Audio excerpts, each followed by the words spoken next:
หัวหอนน่ะแล้วนั่นนี่ลูกมื้อนี้หั่นอีพ่อซื้อยาไว้รถแล้วเนาะแล้วเอารถซิ่งทารถซิ่งมาฮอดแล้วขี่รถซิ่งไปแล้วพอขี่ก็ไปไอ้วัดก็ไปก็ไปแหละไปเราบัดนี้ไปป่าพุ่นไปแล้วไปบอกเขาจนนั้น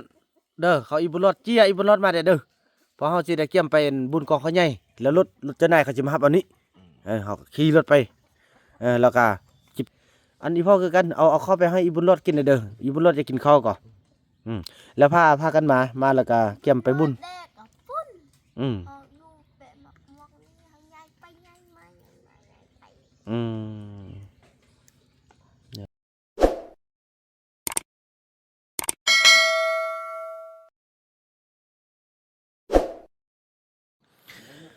สบายดีตอนเช้าพี่น้องเอ้ยไอ้เฟืองเพิ่นก็โอ้สักกระแตบได้นู่พี่น้องเอ้ยแล้วก็จะได้เกี่ยมหากาเกี่ยมถือว่านั่นนี่พี่น้องเอ้ยหลังจากที่พวกเราไปบุญนาแวนมามีเบานูนเบาเอกพอบุญไทยถือว่ามาหมดเลยสั้นๆเนาะมาลิ้นนำแล้วกันน้องมุกพี่น้องเอ้ยมาส่งข่าวว่าผู้ใดเกาะเป็นใครน่ะนกย่างนะเป็นไข้พี่น้องเดือนนี้นะเรามาส่งข้าวบาวบุญนำว่าให้ไปเบิ่งแด่เอายุกเอายาไปให้แด่สันเป็นไข้ว่าสันยกย่างบ่ได้เราสมควรเด้เนาะมานำเข้าบ่ได้แม่นบ่ทั่วนี้นอนกินหยังก็บ่ได้พี่น้องเอ้ยเนาะแต่ว่าเคลื่อนมาอยู่อันบ่เลี้ยงงัวเก่าว่าซั่นเดี๋ยวเขาจะไปสัมภาษณ์พี่น้องแต่ว่ายาเบาน้ำได้ซื้อไว้อยู่รถเป็นที่เรียบร้อยเดี๋ยวมื้อนี้อ้ายก็ได้เบิ่งเฮือนเพราะนอกจากให้พ่อเฒ่าเอารถซิ่งไปส่งน้องนกก็สิไปนำเบิ่งเฮือนเบาเฮือนทะไปแต่มือมันมาฮอดมาฮอดแล้วก็อยู่นิดนึงคืนนึงจนจะเช้ามันก็เข้าก็เอาเลยนี่ออกไปพุ่นแล้วบางนู่นกำลังออกไปพุ่นแล้วก็หลุดไปเลยสายรายงานว่าเขาจะได้สินหมู่บักหลายได้บ่ได้ไปพูดง่ายแต่ว่าไปพุ่นเนาะหลังจากไปพุ่นแล้วก็แม่นมาส่งข่าววานเมียเจ็บหั่นอันนี้แหละก็อดบ่เป็นหยังเฮาสร้างเอาบุญแล้วสิได้ตามท่ามันว่าเป็นไข้ที่ว่าเป็นเจ็บหัวหนาวแล้วก็เป็นไอเบานำซื้อไว้หมดแล้วพี่น้องก็ย่าเนาะซื้อแต่เมื่อวานนี่แหละพอเกี่ยมถ้าพอเฒ่ามาพี่น้องเอ้ยถ้าพอเฒ่ามาเอารถซิ่งพอบ่รถย่างเบานำกันตอนนี้ยังเมื่อยพี่น้องเอ้ยย่างกับการไปหาบุญรอดก็ยังบ่เห็นมาปานนี้พี่น้องเอ้ยก็ถือว่าจะบอกพอคิงไปตึมไปนำกันไปบอกเขามาด่วนเพราะมันนี่ก็นั่นเลยพี่น้องเอ้ยเนาะโอ้ดอกเฮืองของงามหลายละเริ่มงามแล้วพี่น้องเอ้ยงามละชื่องามหลายเกี่ยมงามแล้วเกี่ยมออกไปหมดละไปบ้านนี้ไปลมเขาเจ้าเบิ้งแล้วก็เอิ้นมากินข้าวกินน้ำแล้วก็มันเดินทางไปเบิ้งในเมื่อบ่ฟังความแบบนี้พี่น้องเอ้ยไปนี่นะบ่าวผู้นำคิดว่าคันเสียนี่เอามาเสียอยู่บ้านนี่ก็จังได๋พี่น้องพอเขาบ่ได้อยู่นำเฮานะมาเบิ่งอาการนักไล่เด้พี่น้องคันเขาจะเว้าประมาณนี้เนี่ยสมควรนะคันว่าโอ้นักไล่คันว่ากะสิบ่รอดก็สิเป็นปัวกันสุดที่อยู่ในป่าเนาะเพราะว่ามันบ่ล้นแบกมาเด้พี่น้องเอ้ยสิแบกว่าจะได้จังได๋คันว่ามันอยู่นำแต่เฮาเฒ่านำเฮาแก่นำเฮาอยู่นำเฮานี่มันเท่าใดก็บ่ว่าดอกอันนี้มันยามมีเราบ่สนใจกับพวกเฮาบัดเจ็บแล้วจึงมาสินะเอาจะได้ดูแลสุดที่ว่าดูแลได้ถ้าเอาบ่ได้ก็สิหมดบุญอยู่ป่าพุ่นแหละพี่น้องเอ้ยเนาะเอ้านั่นคือพ่อบุญไทยแม่นบ่เฮ้ยยาโอ้พ่อคิงโอ้สบายดีตอนเช้านี่จะได้ขึ้นไปกินข้าวเด้อกินข้าวแล้วเหาะนั้นกินข้าวเราไปลูกไปจะได้อันพ่อบุญให้บ่มาเถอะแล้วไปยื่นอีแม่แล้วติแล้วอีพ่อซื้อแล้วยาน่ะเป็นหยังก็เป็นอีแม่เป็นซะได้ก็เป็นเจ็บบ่ได้ก็ลูกลูกบ่อีพ่อดูดำลูกยังบ่ทันได้เป็นเจ็บซะได้จิบเป็นชิ้นเป็นโตหุจัก แน่ เจ็บหัวเขาลองหัวฮ้อนฮ้อน หัวหอนน่ะแล้วนั่นนี่ลูกมื้อนี้หั่นอีพ่อซื้อยาไว้รถแล้วเนาะแล้วเอารถซิ่งทารถซิ่งมาฮอดแล้วขี่รถซิ่งไป แล้วพอขี่ก็ไปไอ้วัดก็ไป ก็ไปแหละ ไปเราบัดนี้ ไปป่าพุ่น ไปแล้วไปบอกเขาจนนั้นเด้อเขาอีบุญรอดเจี้ยอีบุญรอดมาเด้อเพอเฮาสิได้เกี่ยมไปบุญกองเขาใหญ่แล้วรถเจ้านายเขาสิมารับเอานี้เฮาก็ขี่รถไปแล้วก็สิไปเอายาให้อันแม่นกในท่าเลยผู้ลูกจีท่านเด้อพ่อเด้อผู้ลูกจีท่าบ่ได้แม่นกใหญ่อยู่หั่นเด้อเออ นั่นแหละ เถือเป็นไอแด้เนาะ เป็นไอแดง อืม เป็นไข้แดง ไข้แด้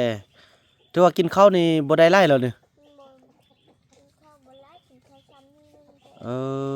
อ สม ส้มปักส้มเน่ะใครยุ่งติแล้วเดี๋ยวนี้พ่อมันไทยไปกลับไปป่าฮอดพุ่นแล้วเนาะ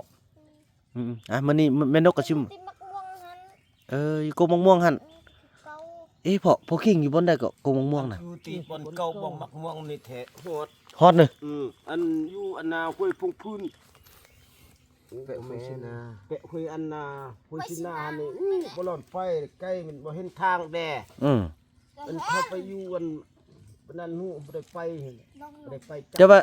อยู่แน่อยู่กงม่วงหั่นเนาะอยู่บ่อนอันเบิ่ง เขาย้ายมา ย้ายมาหั่นแล้ว ย้ายมาเขาอยู่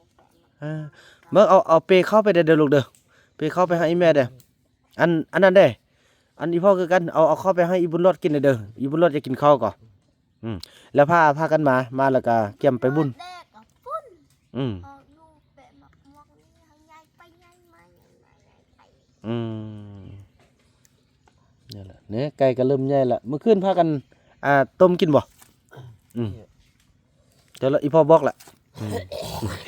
กินละเนาะนั่นนี่แหละยืนรู้อะไรกิน ไปคือเอามือเล่น เน้อ ไปอยู่การจับ ใกล้นี้เรา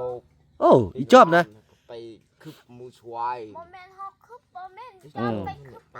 า บ่เป็นหยังดอก อันอีพ่ออีพ่อบอกแล้วอีพ่อบอกว่าเอารถกินรถดนมาเท่านึงใกล้กับใกล้เลี้ยงเพื่อพวกเฮานี่แหละ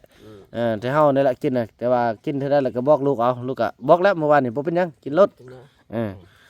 แล้วไอ้วัดคือกันเด้อไปพูดแล้วบอกเขามาว่าไปลิ้นบุญกอกเขาเยอะเจ้าหน้าสิมารับแล้วสิเด้อพากันเบิ่งยายมามื้อที่1นี่ต้องได้ฮอดบ่ห้อยเมียงน่ะบ่ฮอดติ ฮอดกับผู้ยอง นอนหันก่อน นอน ใกล้อี ใกล้ อีพ่อก็เลยไปมาแล้วลูกเจ็บหมดเลยนี่อีพ่อไปมาแล้วดิบ่อนอันบ่อนเก่าพวกลูกอยู่หั่นนะแล้วอยู่อันบ่อนเขาอีรอดอีหยังหั่นนะพวกลูกยายแล้วเด้แล้วแต่เขาอีบุญรอดเขาอีติ๊กยังอยู่หั่น วันนี้ แล้วอีจอมเด้ นอนเป่าห่มมันเป่าห่มไปบุกไฟ ผมไฟไหม้ไฟอีกแล้ว บ่ไม่ ไฟไหม้เลยตี คำนอนวันที่สองคนนอนวันที่นอนลุกจกจิกอีจอมมันจะตะแรก แล้วอีนู่นเด้อีนู่นว่าซั่น นับอยู่ เขารับไปปุ๊บที่ไออีนู่นหัน เพิ่นอันอีจอมน่ะ โมเมนต์เฮ็ดอีเอะอีนู่น อีเอ็กก็อยู่หั่นมึงทำ อีคุณบ่มาเถอะเนาะคุณไปยำแฮว เขาไปยำ เรี เหี่ ย ยว กมาอยู่ทำเรียกอยู่มันว่านึงไปจอมนะ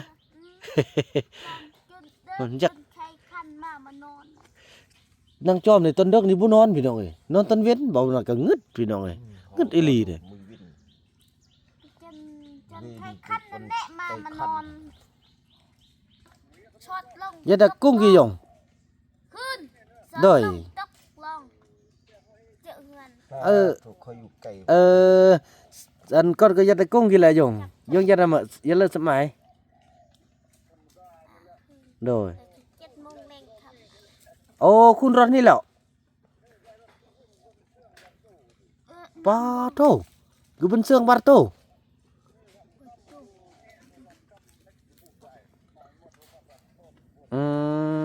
โดย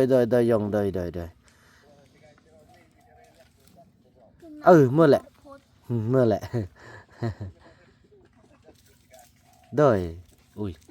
โอ้ไอ้คุณมาแล้วไอ้ อ้คุณมาฮอดอันตู้พะวานแล้วได้หมู2ตู้ หมู2ตัว ได้หมูน้อย2ตู้สั่นา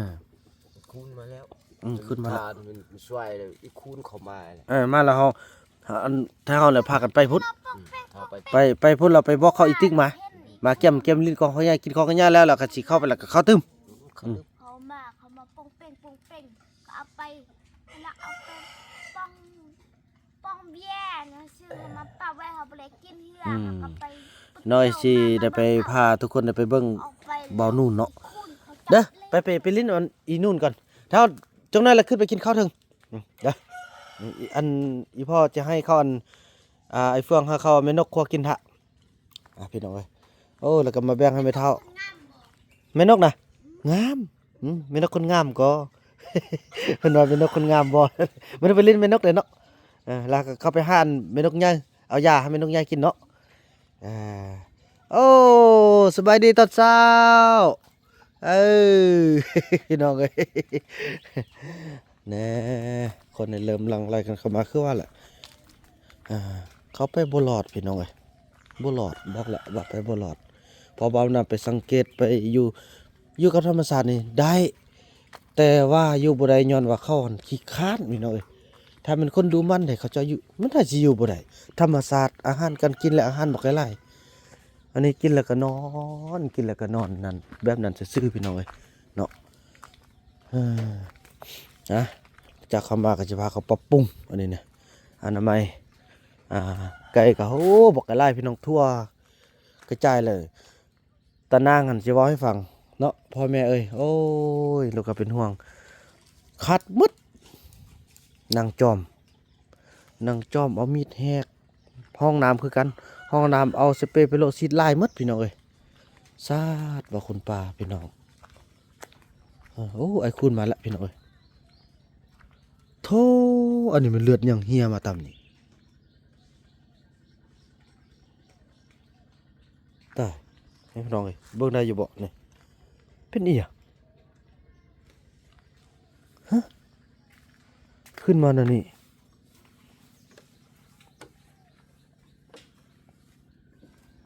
เยอะแม่นเด้อสุดนี้บอกไอ้นู่นเด้อพี่น้องเนาะบ่ได้อยากเห็น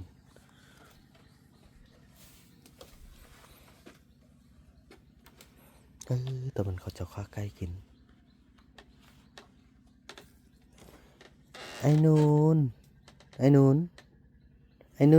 ยฮัลโหลอัตเธอเบิ่งอันนี้ไอ้นู่นนั่นเด้อยังใจกระดอกเอาอันนั้นมันเลือดหยังอยู่ลุมมันน่ะ แกก็คาแต่วันนี้ ไอ้ตกใจคือดอกพี่น้องเจ็บ แล้วเนี่ยแล้วมื้อนึงเราขึ้นไปกินข้าวเด้ออันแม่นกอันคั่วกินสุกิน แล้วเป็นซะอันแม่นกไข้แท้เจ็บหัว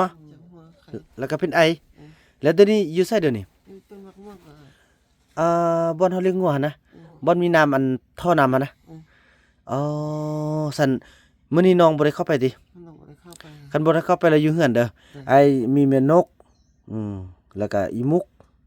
ฉะนั้นแหละสิเข้าไปไปแล้วจะเอายาให้กินแล้วน้องเกี่ยมอยู่บ่หาไปใช้เกี่ยมตึมจังน้อยอันเขาเจ้าสิแบบเจ้านายวันที่ที่7วันที่7นี่เขาสิมารับเอามารับเอาอันถ้าเฮาขึ้นไปบุญโคเขาใหญ่อย่าไปใช้เด้อไปป้านไอ้บ่รดน้ำนี่อีติ๊กนี่ไปบอกแล้ววันนี้เขาท่าแตนพอคิงเลยอยู่นำไอ้นี้มื้อนี้ไอ้จะเอาพอคิงไปแล้วก็พอคิงไปบอกบุญรอดไปบอกอีติ๊กจุดนั้นมาหมดคำหน่วยก็มาหมดแล้วคำหน่อยข้างในก็ยังนี่แต่จุดนั้นคือไปกินข้าวมาเด้ออันนั้นอีเอกเนี่ยปาโธ่อีเอกหุ่นเนาะมื้อนี้คือไปกินข้าวนำไอ้เด้อนั่นๆเด้อน้องเลยพี่น้องเอ้ยบอกอีโจเอาโทรศัพท์น้องมาให้เด้อโดย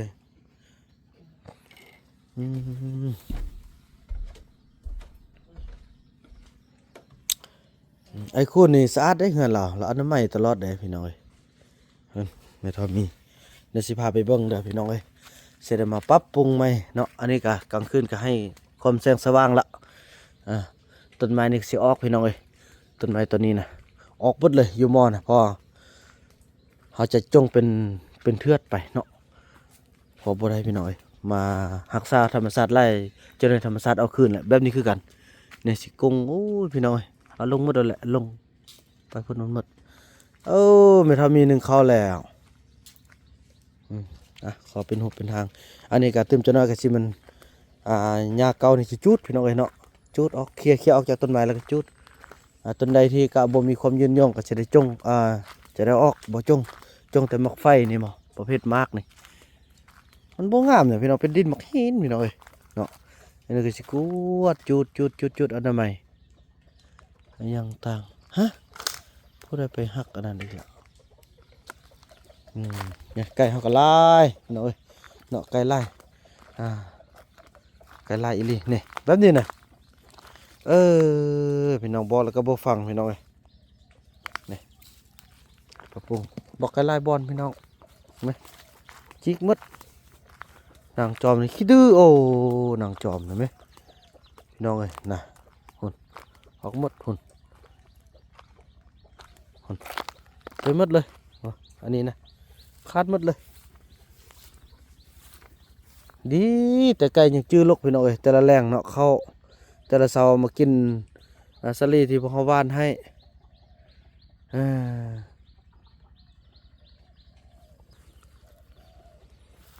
เนี่ยห้องน้ำนะพี่น้องเอ้ยเห็ดเปื้อนหมดพี่น้องไหมเอาสเปรย์เปโลซีดหมดนางจอมป้าเบาน้ำกังมุสร้างสิว่าเลยพี่น้องเอ้ยเนาะ25คนงานมาตัดหญ้ากับโซนนี้เขาจะกระโบว่างเลยพี่น้องเอ้ยเพราะว่านั่น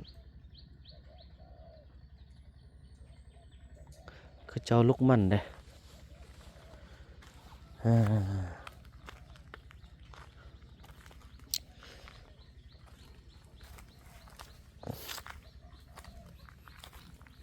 ไปเบิ่งนางจอมเดี๋ยวก็จะได้จุดออกหมดละเคลียร์ออกจากต้นไม้ละจุดเงื่อนผลิตยาเก่าพี่น้องเอ้ย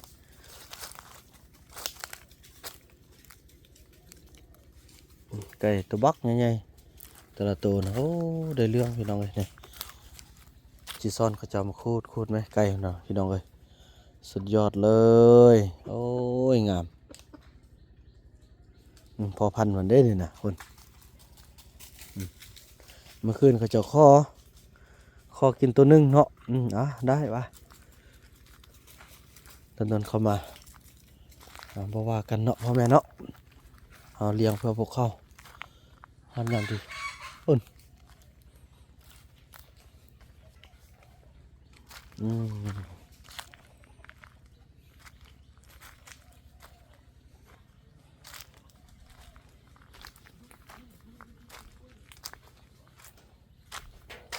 มาแต่แพทย์เพิ่นกามาอยู่นี่เลยพี่น้องเอ้ยนี่อันนี้เพิ่นกามางเข้าไปเฮ็ดวันล้างหน้าล้างตาอาบน้ำนั้นหมดไปมันก็เกียงซะแหละเฮ้ยนางอันนี้แท้ตอนเว้นแท้กลางคืนเป็นเงินกลางเว้นเป็นเขาพี่น้องเอ้ย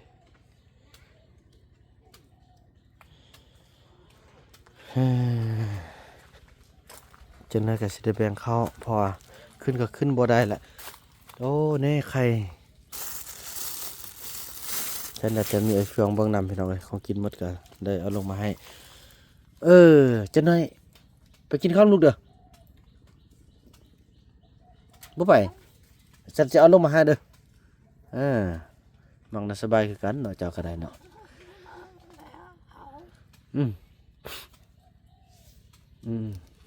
จะได้ลูกจะเอามาลงมาให้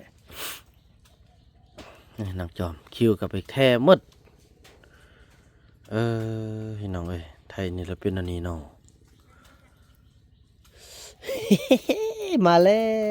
ว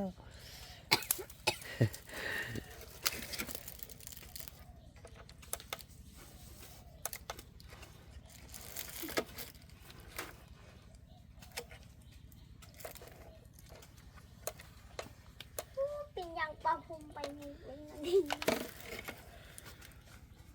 อันนี้คือบุ้งแล้วเนาะอืม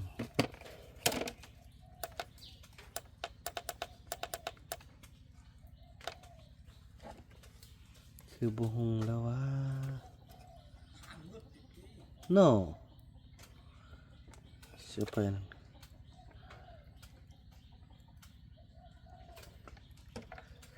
ชักบ่ได้แล้วเนี่ย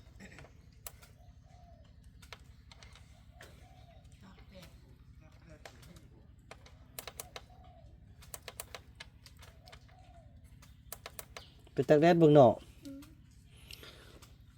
กินข้าวแล้วลูกก็สิไปไหนอีกพ่อหนึงแม่นกไปก่อน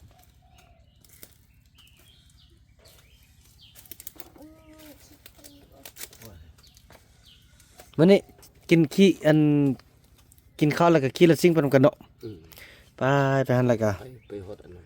แล้วอย่าลืมไปบอกเขามาเด้อเฮาไปลิ้นบุญก่อน อืมไปบุญ